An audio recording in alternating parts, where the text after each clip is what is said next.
Now we will revert to our transportation and logistics panel. I had mentioned some of the key speakers before. You have in your bios, I hope you have your bio file, details on each of these very distinguished gentlemen and women. You heard me with a cursory introduction before. We're making that addition to the panel. So without further ado, Adib Farhadi, many of you know him well. He was back in Afghanistan in 2002, working on the ground, and was so engaged in the evolution of the best and the brightest that the Afghan government could come up with, the ARDS, ANDS, and all of the above. Adib, take it away. Thank you. Thank you, Don. Trust me, I'm not the best or the brightest. Afghanistan has is what we see here. Bismillahir Rahmanir Rahim. Again, thank you, Don, for that kind introduction, and Suleiman John, and for the Afghan-American Chamber of Commerce for putting this event. Also, I'd like to take a second to really thank the Afghan Chamber of Commerce and the delegation headed by Mr. Fahim, that they have brought over 100 Afghan businessmen from Afghanistan. I think this is the largest. I think let's take a second to really thank them and give them a hand for coming here. And let there be no doubt that the spirit of private sector and entrepreneurship is in Afghanistan. That's not going to be taken away by any kind of transition. And as many speakers said over and over again, there's no other way. It is only private sector. That is the engine of your growth. That's what's going to give you jobs. That's what's going to give the government revenues to provide the services.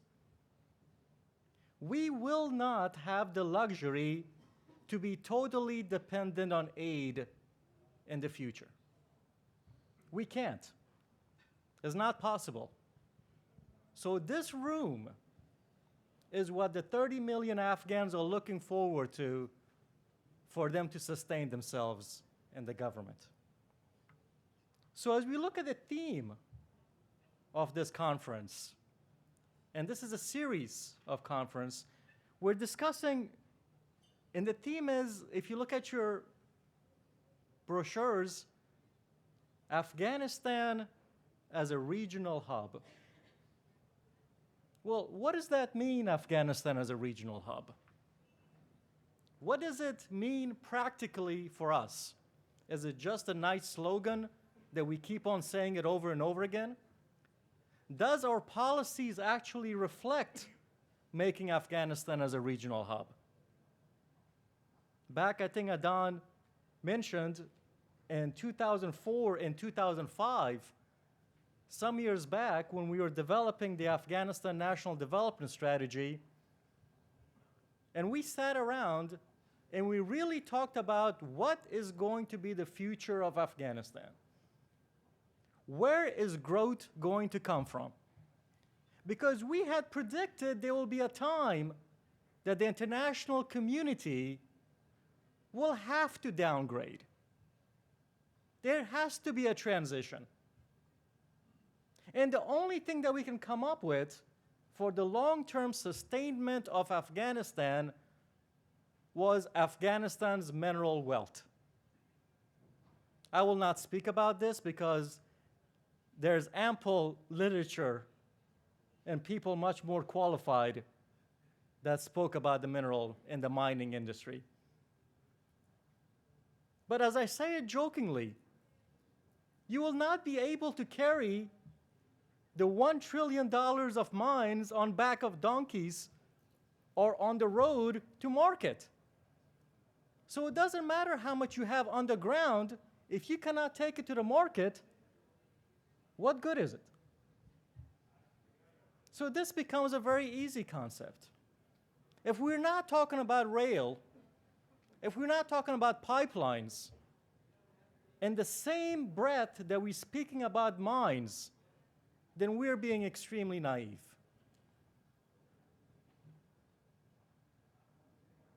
So, again, going back, for so many years, Afghanistan has been a divider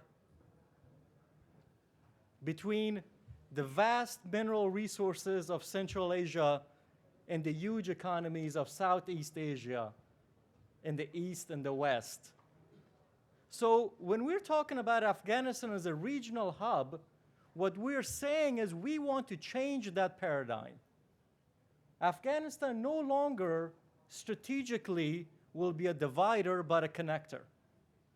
So this is the concept of Afghanistan as a regional hub to me, or this is the concept of what we refer to as the New Silk Road. And I will not bore you with very long speeches on the New Silk Road, but there's ample time. But here's the basic concept. Here's the basic concept of why economics is so important. Johns Hopkins University, over a lot of research, we have written a piece called Finish the Job. What does that mean, finish the job? And who are we talking to? And traditionally, in the last 12 years, and as far as international best practice goes, the implementation model of aid holds that the first task is to establish political stability. That then, and only then, will it be possible to address the problem of physical security. That only with the establishment of physical security and peace, it will be possible to address the problem of the economy. That has been the traditional model. But in fact, our research and the vast consultations in Afghanistan proves the exact opposite. And this is what this is about. So what we write is economic development in Afghanistan is not something to be pursued after political stability and security have been established. Rather, it is what must be achieved in order to forge political stability and communal peace. So again, the paradigm must be there. So in a nutshell, we refer to it as the New Silk Road. Is about providing jobs, is providing revenues. So if the people of Afghanistan is not directly seeing the benefit of aid, then we're going to have problems with that. I'll be short in that because we have a great panel to do this, but Don, let me give you one last idea since you're asking for ideas. And I think a great idea came forward about the economic transition that Mr. Ludin just outlined. But let me leave you also with another idea. How nice it would be right now, as the downgrade is taking place, the transition is taking place, there's a great deal of basis that NATO and ISAF has today in Afghanistan. What a great concept it will be that if we had the vision, the leadership, and the political will to transition some of these bases to multimodal dry ports, to privatize them and let the private sector use them. They have the infrastructure, they have the equipment, most of them have runways, and they're strategically located in Afghanistan. This will be the greatest jump start to Afghanistan's trade in transit. Our fruit no longer have to rot on the borders. How else are we going to get our minerals out? Afghanistan, at the end of the day, is a landlocked country. And the basic notion is, when a country has a seaport, you serve the world. When a country is landlocked, you serve your neighbors. So this paradigm has to change. We have got to get this out. We have a great speaker. We have Dr. Richard Ponzio. Senior Economic Advisor to SRAP at State Department, PhD from Oxford University, who has been involved in this regionalism in the New Silk Road for many, many years. Prior to that, he was with the United Nations UNDP program, an expert on failed and fragile states that will speak on the concept of regionalism as far as the State Department is concerned. And also we have a great panel, which I will introduce as well, and then we should have some ample time for your questions. Thank you.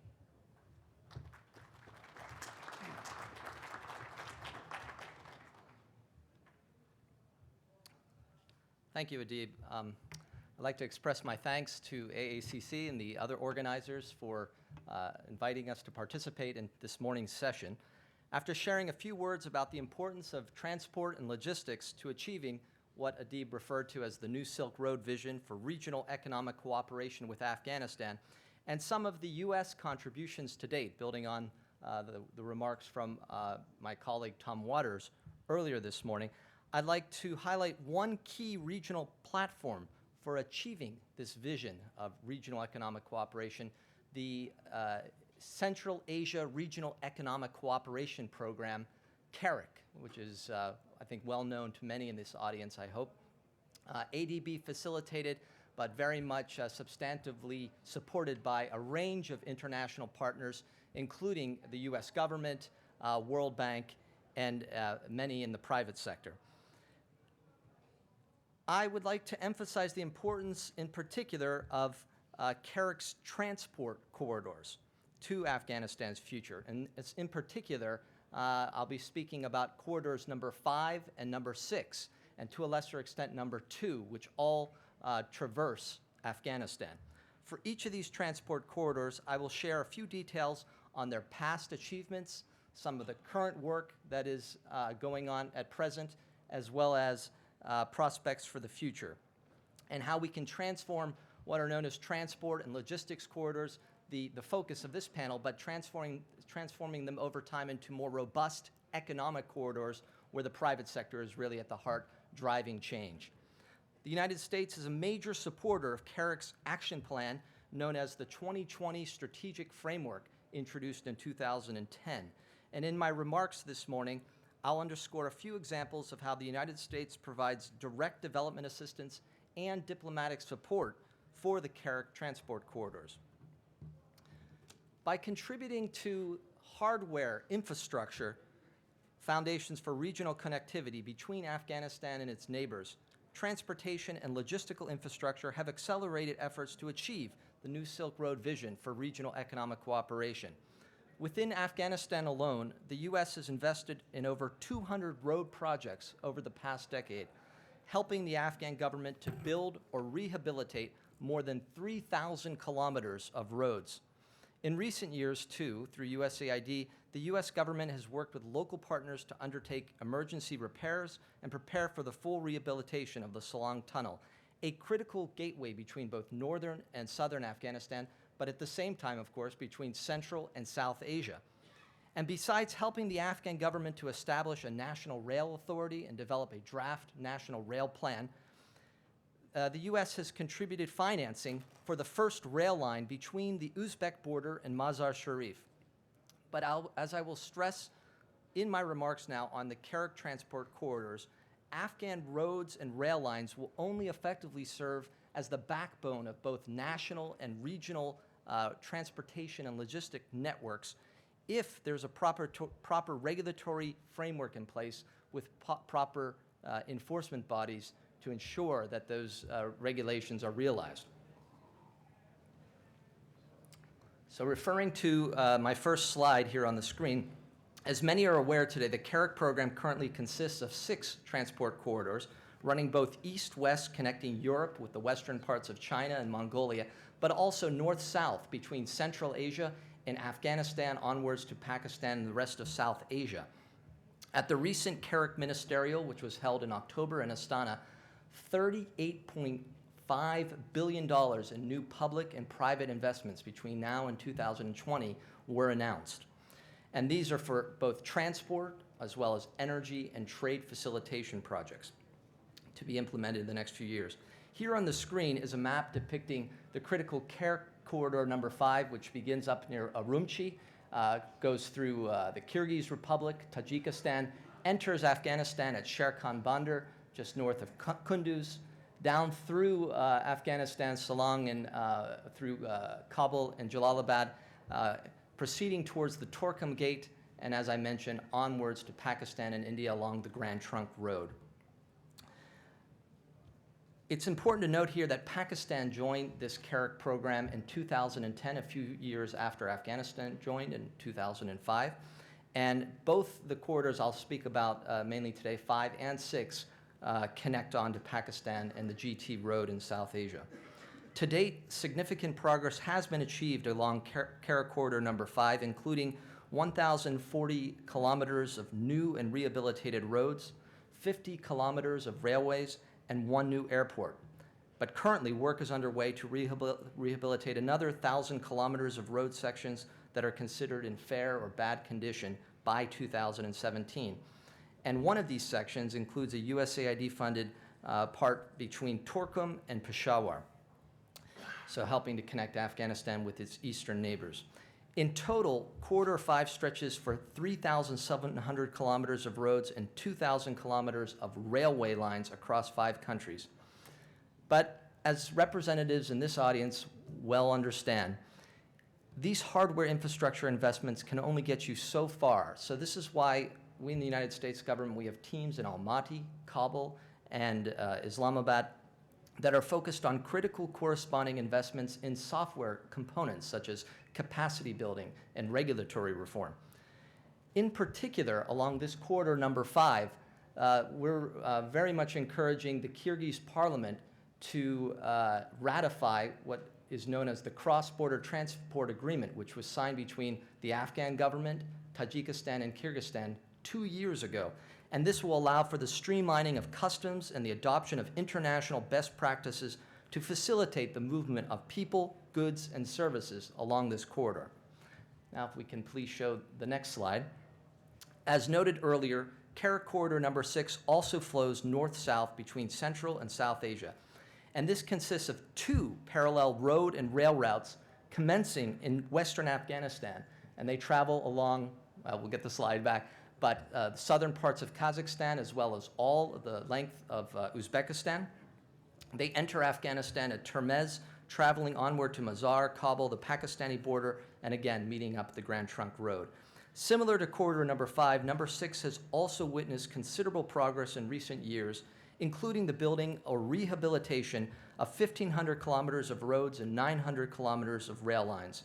And by 2017, another 820 kilometers of roads and 370 kilometers of rail lines are expected to be completed.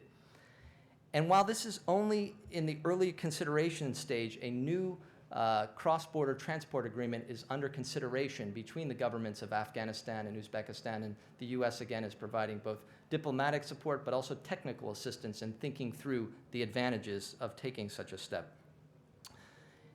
And while this last example I'll share with you is at an early conceptual stage, I would like to highlight here the exciting potential for a new road and rail connection along key parts of what is known as CARIC Transport Corridor number 2, which is on the western side of this corridor. It connects Azerbaijan to the South Caucasus, onwards to Turkey, and people might be aware in October, this past 2 months ago, phase 1 of the Bosphorus Tunnel project was completed, allowing for road and rail connections onward to Europe through Istanbul. On the eastern side, though, and what really matters to Afghanistan, is via ship through the Caspian Sea. This corridor connects, of course, to Turkmenistan, and there is now plans underway to have 2 spurs going to the northern 2 parts of Afghanistan, just north of Herat, and also at the border of Ankoy, which, as many of you know, connects with this last stretch of work that is being undertaken now on the remaining section of the Ring Road, which will connect to the rest of the country, of course. So this important step is often referred to this entire corridor. You've heard the names announced by President Karzai, the Black Sea Corridor Initiative over a year ago at the Economic Cooperation Organization Summit. And I understand I have 2 minutes. A recent U.S. government study has shown that indeed with the proper hardware, but also the software components that I refer to, this can be one of the most effective routes for trade and transport for Afghanistan in terms of cost, reliability, security, and other key factors. So one can even envisage that in the not-so-distant future, trucks can originate in Kabul and trade to Europe via Istanbul. So let me conclude here by reinforcing the conference's theme of Afghanistan as a regional business hub. And here we must continue to support through CARIC and other regional platforms, such as the Istanbul process, as well as the upcoming Regional Economic Cooperation Conference on Afghanistan that will take place early next year. When we transport and logistical corridors into robust economic corridors, they have the potential to generate significant returns to growth, jobs, and revenue, both for the public and private sectors. In short, traversing Central South Asia and exploiting Afghanistan's geographic location and abundant natural resources, these economic corridors can facilitate multiplier effects by integrating investments in Afghanistan's chief private sector-led growth engines, such as agribusiness, ICTs, mining, and light manufacturing, with the outward trade orientation, transport and communication networks, as well as energy resources that are essential for a sustainable economy. Thank you for your time, and I look forward to our discussion. Dr. Ponzio, thank you very much. And as we can see, the division of New Silk Road and the regional economic integration is well and alive in the State Department's policy. Next speaker is Michael Timke. He has been lived and worked in the Central Asia and the New Silk World area for more than 20 years. He's the head of business development for ComAir. And also he was honorary consul in Uzbekistan. Thank you, Michael. Please come on.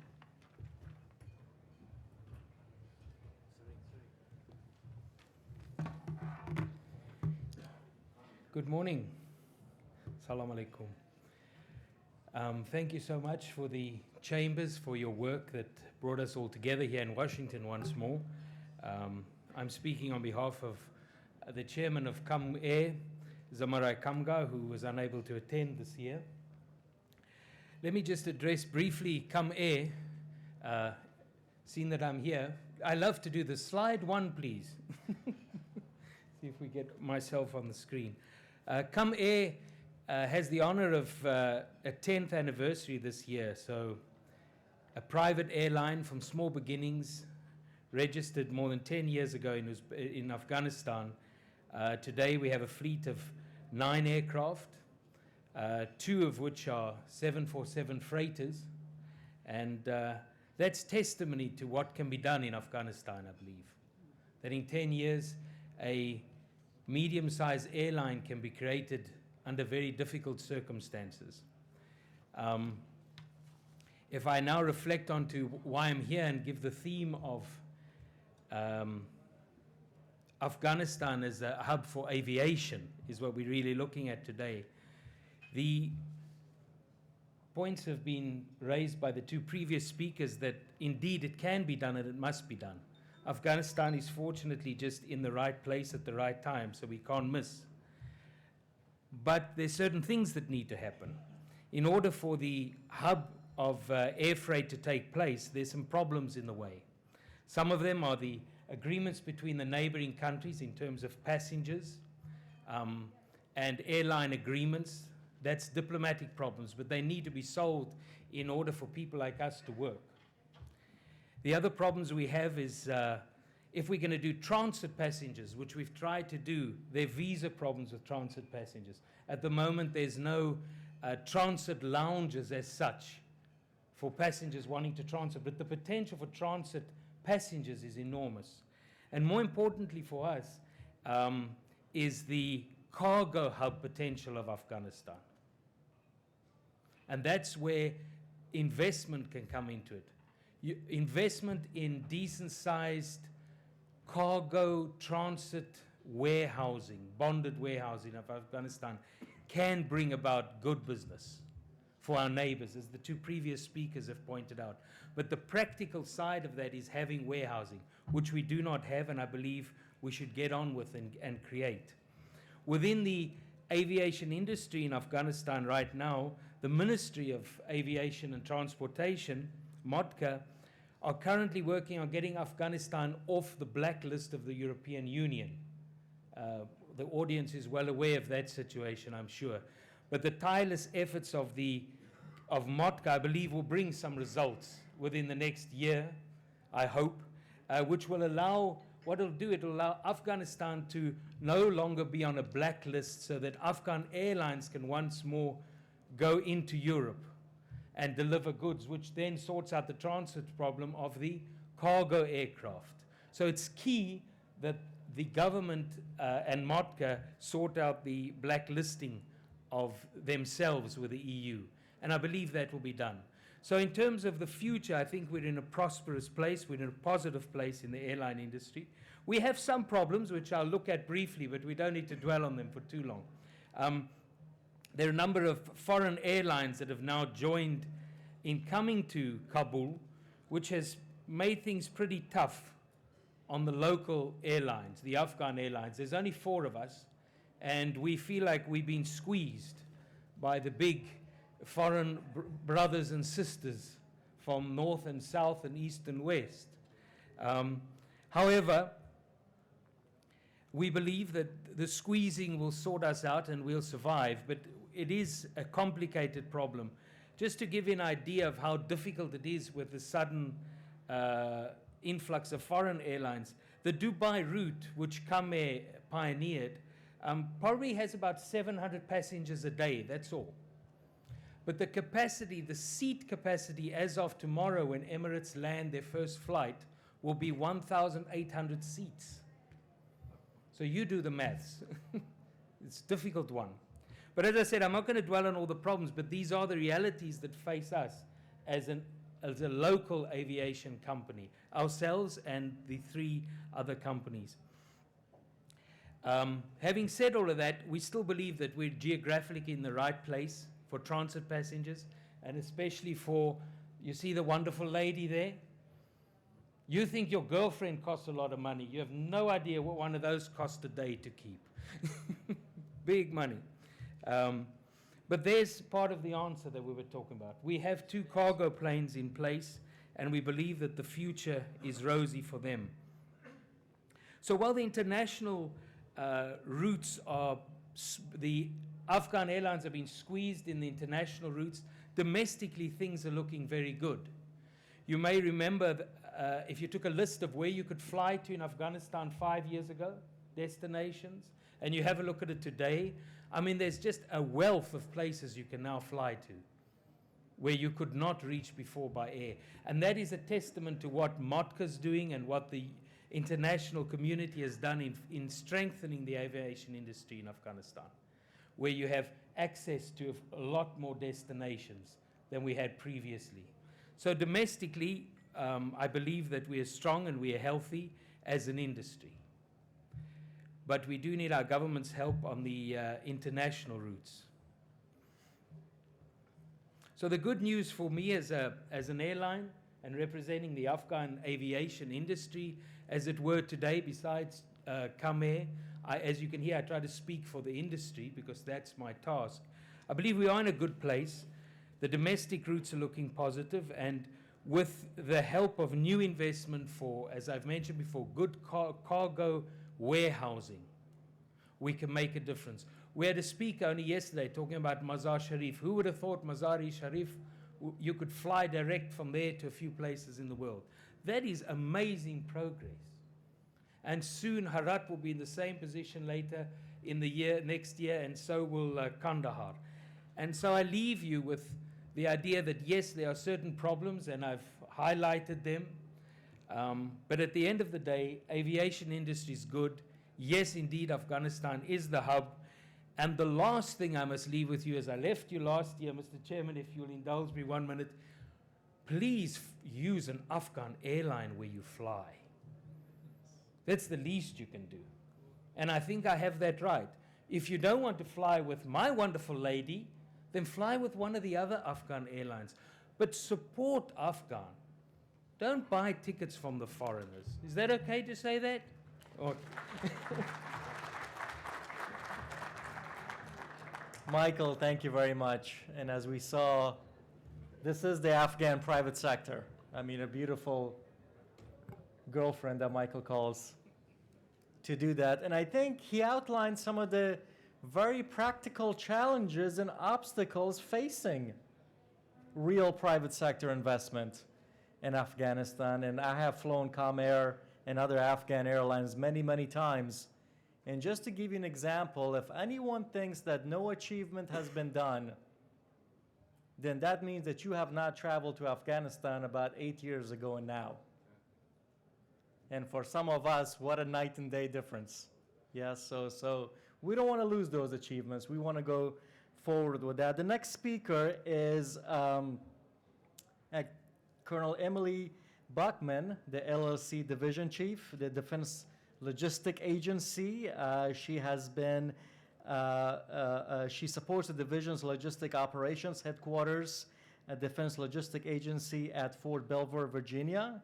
In this capacity, Colonel Buckman oversees and supervises all aspects of DLA's strategic partnership with U.S. Transcom, including coordination and providing guidance and directions for DLA's distribution, planning, and operations. And she also served as the senior logistic advisor to Afghanistan's Ministry of Interior. And we are really happy for her to be here speaking with us.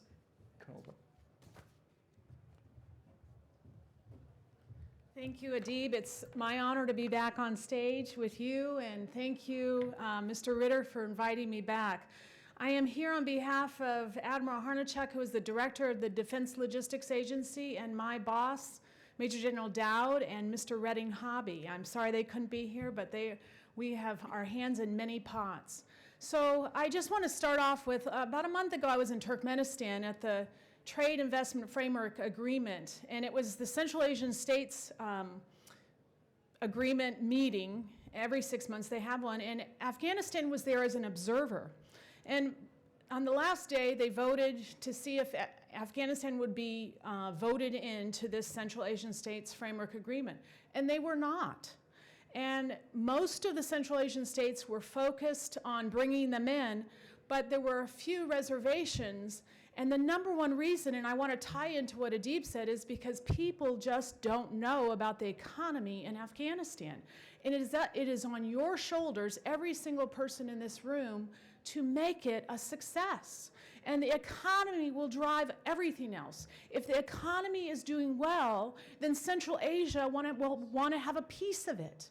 If the economy is doing well, you don't have to worry about having 4 airlines or 6 airlines in Afghanistan. You need 6 airlines in Afghanistan to support what is available in Afghanistan for the world. But it really rests on your shoulders, and it's not about the single businessman, it's about the partnerships. So the partnerships at your tables, but the partnerships with the Central Asian states. And if you don't get that piece, you will never be successful. And I'm here to tell you, I love Afghanistan. I'm still attached to the Ministry of Interior and my generals that are doing well. But the public sector cannot do well if the economy is not booming. It will just be an inclusive country that excludes others, and or exclusive country that fails to include the neighboring countries. And the United States, and especially the Defense Logistics Agency, I can tell you for the last 12 years, we have been committed to your success. And my slides will show you a little bit about what we've done and what we continue to do, but it's really on your shoulders. And as our wonderful speakers have said this morning, the aid, yes, it will continue to come. There will be opportunities that you can leverage. But really, it's about you all making it happen. And that's really my message today as we go into this continuous drawdown. I mean, I do believe if our president can just continue to work with President Karzai, that we will be there for at least another 10 years, because we have so many investments when it comes to logistics, when it comes to infrastructure, when it comes to taking care of the State Department after the military has left. We care deeply about Afghanistan, but what we care most about is the region and your strength and the strength of the Central Asian states. And that's really my message today. So I'm going to show you opportunities on my slides where you can continue to team with Afghanistan, well, team with DLA in Afghanistan. But really my message today is about commercialization. And that's what we've been committed to for the last 12 years in DLA, is your commercialization with the Central Asian states for the stability of the region. And so with that, if I can go to the next slide.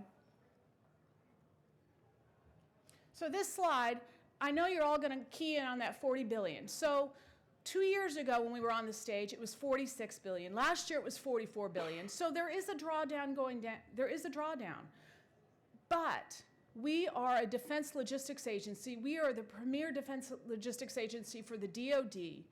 So as the services, meaning the Army, the Air Force, as the services draw down, we continue to pick up the mission sets, and we continue to stay pretty strong. So we are a $40 billion organization with many opportunities for you to team with, but the critical piece there is you have to provide quality services. I'm not saying that you don't do that, but in order to do that, to provide the kind of services that we need, you have to have all your ducks in line. You have to have your business processes in line. And the best way to do that is to find other companies that do one aspect of what you want to do well, and then you partner and make that happen. So next slide. These are the different areas that we are still deeply involved in Afghanistan. So if there's a piece in there that you can team with others, of course, when it comes to subsistence and energy, that is still a booming business for us. We have a new Supreme subsistence prime vendor in ANHAM. Supreme, our contract with them ends mid-December, but ANHAM continues to feed our troops in Afghanistan. They will continue they have a 5-year contract that will continue on. And there are ways that you can support that. And once the panel is over, I have a handout I can give you that shows the different aspects and points of contact. I can hand those out. And also my name is on there, and I can link you up with the right people. But you can see the different aspects. We have scrap material. We're selling that in Afghanistan today to Afghan businessmen and women. We're selling that to you all, and then you in turn do what you need to do within Afghanistan. You probably sell it to neighboring countries too. So that will continue. That will continue for the long haul, because we have brought a lot of stuff to Afghanistan that we need to take care of properly. We also just recently got sales authority within Afghanistan. We have $8 billion worth of commercial goods that we need to sell within Afghanistan. Those are opportunities, and our goal is not to make a lot of money. Our goal is to make sure that we handle that correctly and that it doesn't go into some kind of black market, but into a market that continues to help Afghanistan. So the transportation and logistics, that is critical. I think Adib said it, that it's critical that if we just remain insular and you can't link with the other countries. And Dr. Ponzio, I know it was very detailed, but the different corridors he talked about that the U.S. is committed to that region and with the neighboring countries is critical. It's linking Afghanistan to the bigger world. Storage and handling. That ties into what we're doing with fuel and with food. Next slide.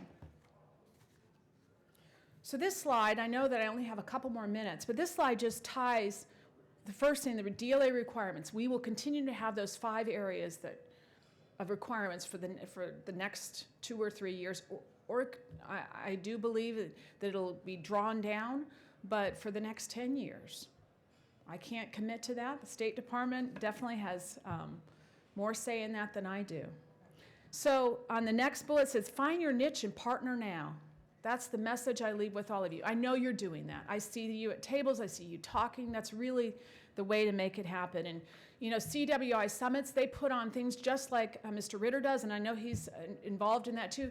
That's what those business matchmaking conferences are for, to bring you together. So leverage that. Don't just come and listen to something and run away. Talk to each other.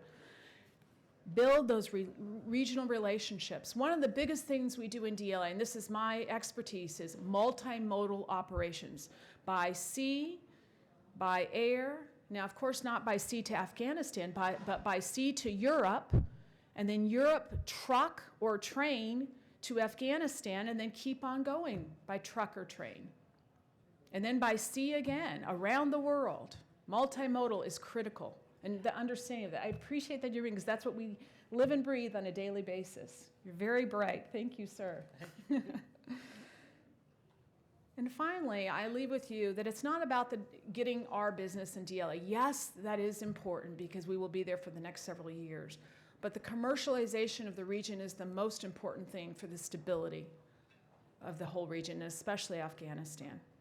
So I just leave you with that please, thank you for being here. Thank you for your commitment. And DLA is very proud of your successes, but we have much more work to do. And we are committed to partnering with you as in the coming years, not just up until 2014. Thank you.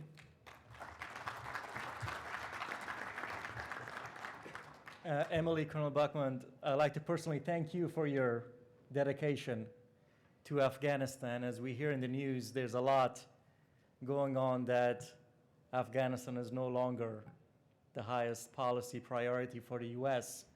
But as I speak to so many people, as we can witness, no, Afghanistan still has its rightful place here. But now the question, her theme was commercialization. So for the Afghans coming here, just a point for you.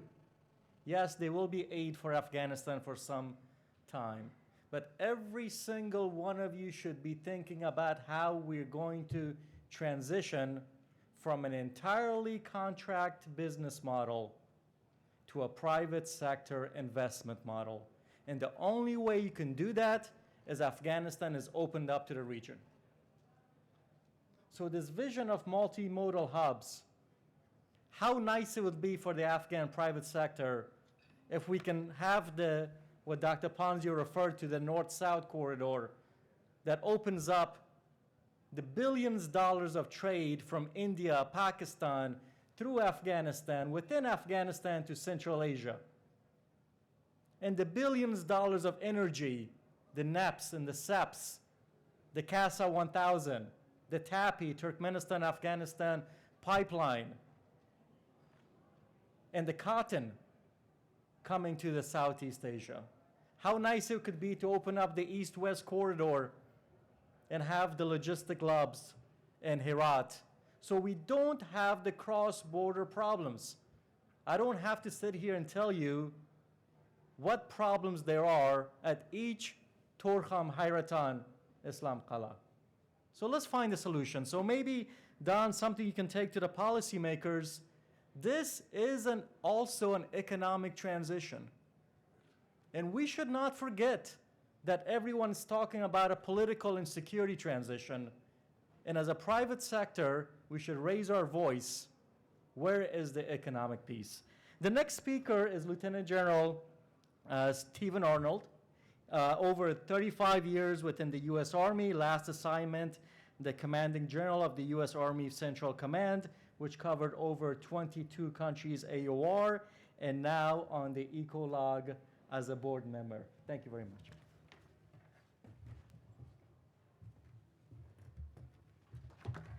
Well, thank you very much, and thank you, Honorable Don Ritter, for the opportunity to talk to you today.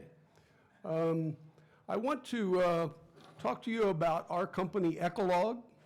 We're in Afghanistan today. We had a peak of about 8,000 workers in Afghanistan, but you may not have been aware of them. So let me explain to you how that works. And one of the ways we'll do that, did you ever get on an elevator and someone say, "What does your company do?" And you've got 30 seconds to tell them, right? So I'll give you the 30-second speech on Ecolog first.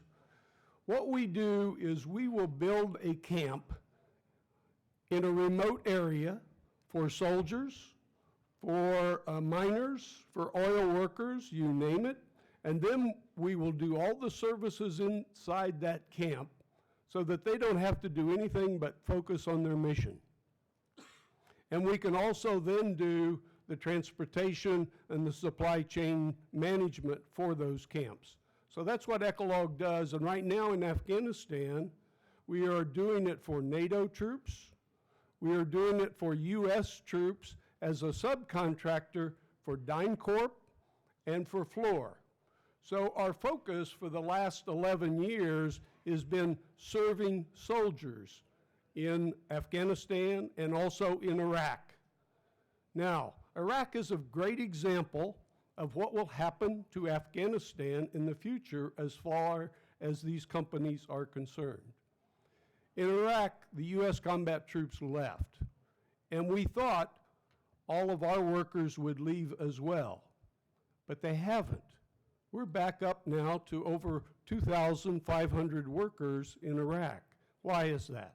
Because we've transitioned from supporting troops to supporting oil workers in the oil fields in southern Iraq for companies like Shell and Weatherford and others.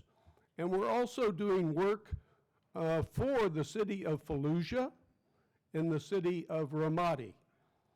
Having worked in KBR and ran KBR operations in Iraq and Afghanistan in 2005 and 2006, I thought I would never see us working commercially in Ramadi and Fallujah, real hotspots, but we're there.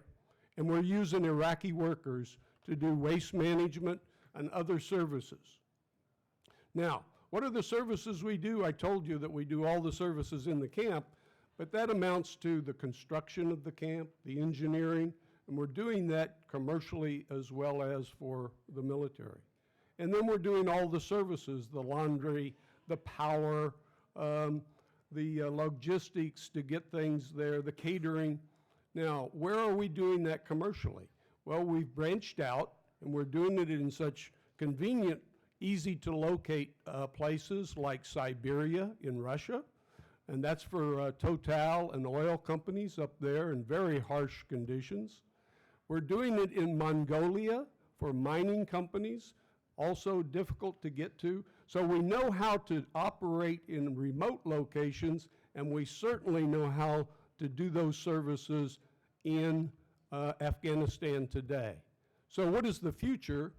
The future, we see fewer troops, but some remaining, and we'll keep supporting those troops. But we want to branch out into more commercial activities. We have numerous workers in Afghanistan today. Many can stay with skills in all of those services shown on the slide. And we also have a lot of heavy equipment. So we have the heavy cranes.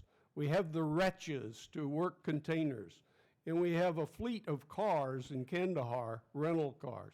We have bulldozers. So we would like to see that equipment not pulled out of Afghanistan, but to find a good use there with our company or partnering with Afghani companies in projects going forward. So we see opportunities there, and we hope to do that in the future, perhaps with some of you. Other places we're looking at to show you the commercial possibilities is we're going into Africa now. We have started in Mongolia. I'm sorry, I said Mongolia. We're already in Mongolia, but we're going into Africa in Mozambique. And as you know, Mozambique is now going to be the third largest natural gas producer in the world.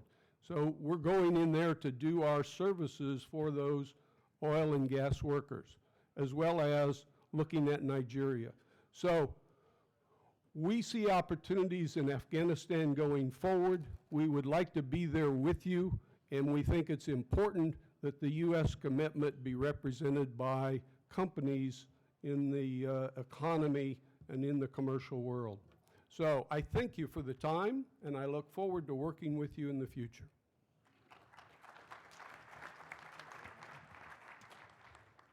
Thank you very much, General.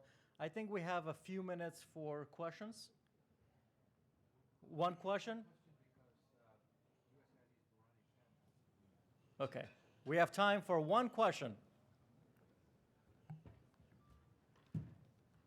We don't have a question? Okay. So thank you very much for this panel. And the takeaway from here is the implementation of Afghanistan as a regional hub with practical steps in the transition. We do have a question. Mr. Akjo. Hello, everybody. Assalamu alaikum. Since Richard spoke about the corridors and our connectivities in the region, but you didn't mention about the TIR in Afghanistan, which recently it has been reactivated and started in operating. And you're receiving tracks based on the TIR convention from Turkey all the way Iran to Afghanistan, and as well as from China, Kyrgyzstan, Tajikistan, and Afghanistan, and from Uzbekistan. So it means Afghanistan is a member, active member of IRU, International Road and Transport Union, and it is now the hub for the transportation and transit in the region. So with the TIR, the problem with our neighboring countries in terms of cross-border trade and transit is solved because considering that convention, that's an international recognized convention, so all the neighboring countries are obligated to respect the trade and transit among themselves based on TIR and IRU convention from UN. So, and we are expecting that Pakistan will also become an active member of IRU in 2013. So with that, and later on the India, so that helped a lot in terms of the connectivity north, south, and east, west. Thank you. Thank you very much, and it's wonderful to see you, Mr. Haksho. Indeed, that was a part of my presentation when I saw the 2 minutes to go that I wasn't able to get to, but it was a very important slide on that one. event announced just in the last 2 months, joining the international transportation system, and this tier convention allowing you to proceed far, far afield to Europe, to East Asia, and to go through streamlined customs, but it engages a discussion that would be for another panel, but about border crossing points, not just the hardware, the physical infrastructure. Once again, it's the software, streamlining the procedures, the administrative systems, even updating and modernizing the equipment. This is something we've been heavily involved in Afghanistan, but our partners in the World Bank and ADB and others are working throughout the region. And indeed, that's the other critical component, because if you don't fix those bottlenecks, those key questions at the border crossings, the broader infrastructure will not be fully utilized. So thank you very much for your excellent comment. Yes, thank you for that. And that's a huge achievement.